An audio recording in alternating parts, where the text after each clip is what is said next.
పెద్దవాళ్ళలో cough syrups ఎటువంటివి use చేయొచ్చు, వాటిలో ఎన్ని టైప్స్ ఉంటాయో తెలుసుకుందాం.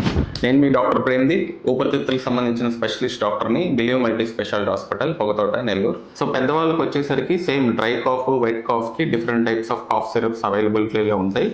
డ్రై కాఫ్కి యూజువల్గా ప్రీవియస్లీ పొడిన్ ఉన్న కాంపోజిషన్స్ యూస్ చేసేవాళ్ళు, అవి బ్యాన్ చేయడం జరిగింది. దాని తర్వాత డెక్స్ట్రోమిథార్ఫోన్ అన్న కాంపౌండ్ ఎక్కువ యూస్ చేస్తున్నాం. సెంట్రల్లీ యాక్టింగ్ ఉంటుందండి, మెదడు పైన యాక్షన్ చేసి కాఫ్ రిసెప్టార్స్ని సప్రెస్ చేసి డ్రై కాఫ్కి మాత్రమే అది యూస్ చేయాల్సిన అవసరం ఉంటుంది. వెట్ కాఫ్ అంటే గల్ల వచ్చే దగ్గు యూజువల్గా ఇన్ఫెక్షన్స్ వల్ల కానీ ఇతరత్ర కారణాల వల్ల కానీ ఉంటుంది, దాన్ని మనం సప్రెస్ చేయకూడదు. సో వెట్ కాఫ్కి డిఫరెంట్ కాంపౌండ్స్ ఉంటాయి. ఎగ్జాంపుల్స్ ఎల్ఎస్ ఉన్న కాంబినేషన్ కానీ ప్లస్ అని ఉన్న కాంబినేషన్ కానీ యూస్ చేస్తాం. వెట్ కాఫ్ కి యూస్ చేసే కాఫ్ సిరప్స్ వల్ల దగ్గు అణిచివేయడం జరగదు, దగ్గుని ఇంకా గల్లని చిక్కగా పల్చగా చేసి క్లియర్ చేయడం వల్ల కానీ ఎక్స్పెక్టరెంట్ బయటకు వచ్చేసే విధంగా కానీ యూస్ చేయడం జరుగుతుంది.